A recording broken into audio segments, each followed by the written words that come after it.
Hello student, welcome back to the channel. तो मैं आज आपके सामने एक और जीएसटी का एग्जांपल लेके आया हूं।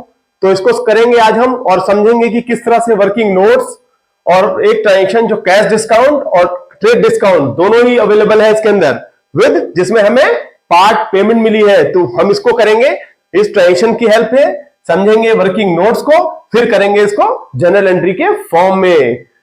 तो इससे पहले स्टार्ट करने से पहले मैं आपको बता दूं, मैं करा रहा हूं चैप्टर 12 क्लास 11th अकाउंट्स जो बेस्ड है GST goods and services tax के ऊपर। मैं ये एग्जांपल आपके सामने लेके आया हूं जिसका है journal entry in the books of Raman. ध्यान दें, journal entry in the books of Raman Delhi. Transaction हम पढ़ेंगे, समझेंगे, फिर लिखेंगे जनरल एंट्री के फॉर्म में। देखिए, sold goods to Amar Agra UP for ₹2 lakh less 10% trade discount plus IGST at 18%, received half the amount by check immediately and allowed 2% cash discount।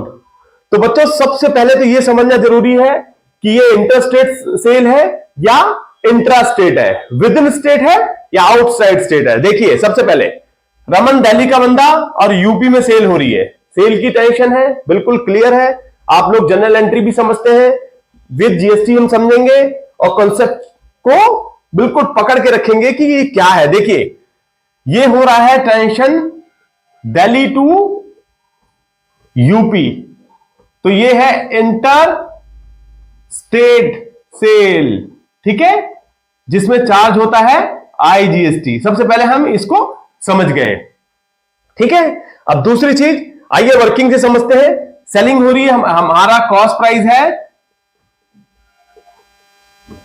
₹2 lakh,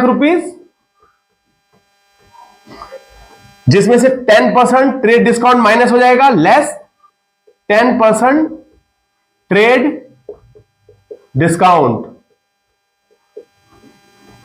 20,000 रुपए minus हो जाएगा 10% इसका, तो कितना बच गया? 1,80,000।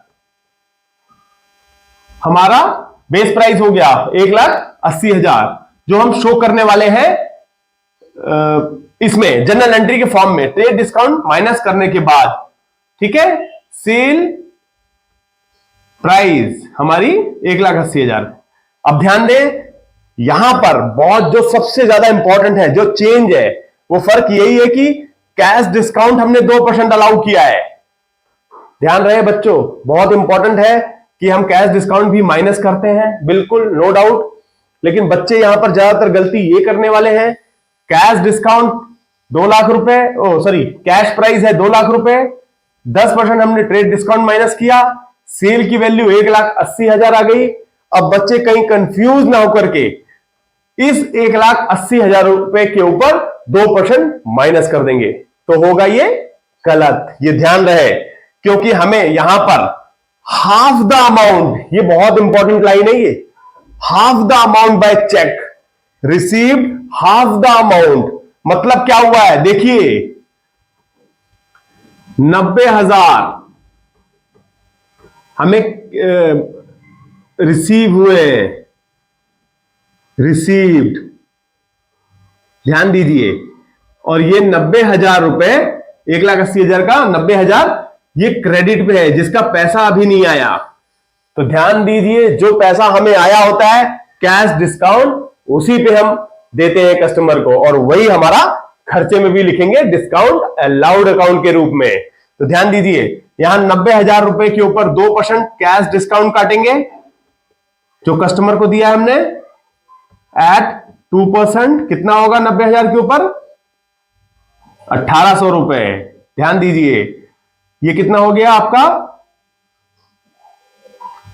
88,200 रुपए।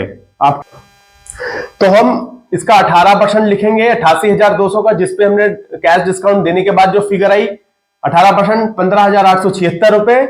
उसके बाद 15,876 चार्ज करने के बाद ये वैल्यू बन जाएगी सेल वैल्यू, सेल्स वैल्यू बनेगी आपकी जो डिस्काउंट वाली है उसकी 1,04,076। और जो क्रेडिट पे है, ये देखिए कैश सेल है, ये कैश वाली है, ये क्रेडिट वाली है। ध्यान दीजिए, इसलिए मैं आपको अलग अलग बता रहा हूं, कंफ्यूजन नहीं होगी। 90,000 का 18% 16,200, उसको जोड़ने के बाद 1,06,200।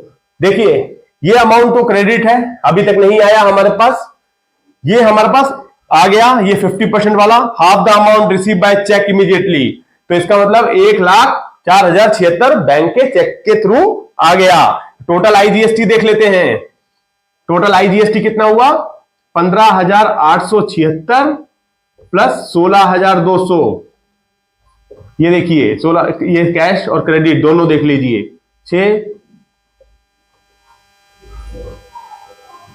32,076 रुपए आईजीएसटी चार्ज करेंगे। आइए अब तो हमने वर्किंग नोट्स बना लिए, अब इसकी मदद से लिखते हैं हम जनरल एंट्री के फॉर्म में, फिर और समझेंगे। देखिए कैश, सबसे पहले जो हमें पैसा आ गया है बैंक के थ्रू आया, उसको कर देंगे बैंक अकाउंट डेबिट। कितना आया पैसा? 1,04,000। ध्यान दीजिए 1,04,076। दूसरा डिस्काउंट अलाउड अकाउंट, क्योंकि हमने डिस्काउंट भी तो दिया है, जो बैंक से पैसा आया है पूरा नहीं आया, इसमें हमने 2% का डिस्काउंट जो कि 1,800 रुपए है, ये भी हम खर्चे के रूप में डेबिट कर देंगे 1,800 रुपए।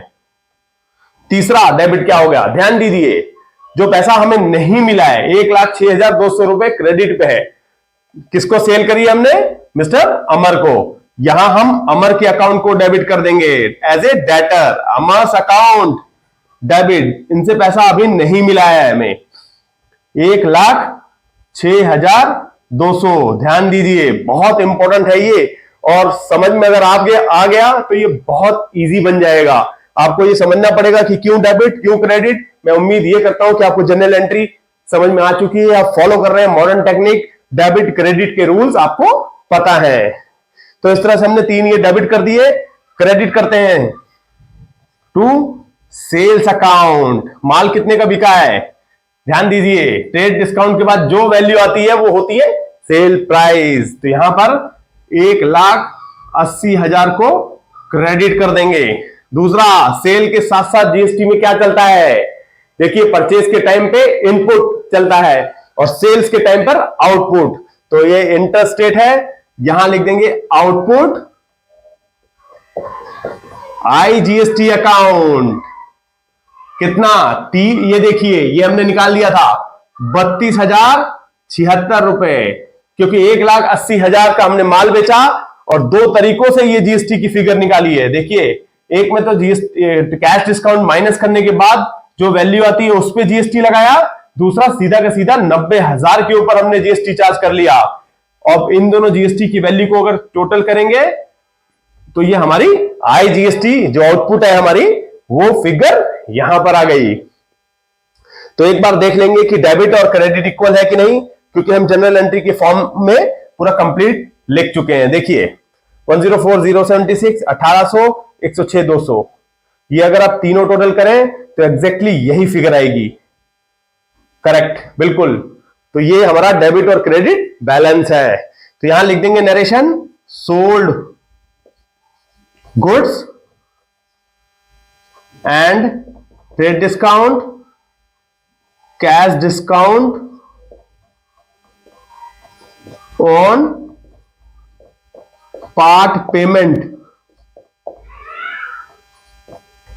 अलाउड। कैश डिस्काउंट हमने पार्ट पेमेंट जो मिली है उस पर अलाउड कर दिया विद जीएसटी अप्लाइड। तो इस तरह से हम कंप्लीट करते हैं ये जनरल एंट्री। तो मैं उम्मीद ये करता हूं कि आपको ये कंसेप्चुअल, ये एग्जांपल जिसमें ट्रेड डिस्काउंट है, कैश डिस्काउंट है और पार्ट पेमेंट हमें मिली है, तो किस तरह से हम ये वर्किंग नोट बनाएंगे और कैसे जनरल एंट्री के फॉर्म में लिखेंगे, तो मैं उम्मीद करता हूं कि आपको ये अच्छे से समझ में आया होगा। तो अगर आपको मेरी वीडियो सही लगती है, अच्छे से समझ में आ रहा है, तो आप इसे शेयर करें, लाइक करें, और अगर आप मेरे चैनल पे नए हैं तो उसे सब्सक्राइब भी करें। Thank you, thanks for watching.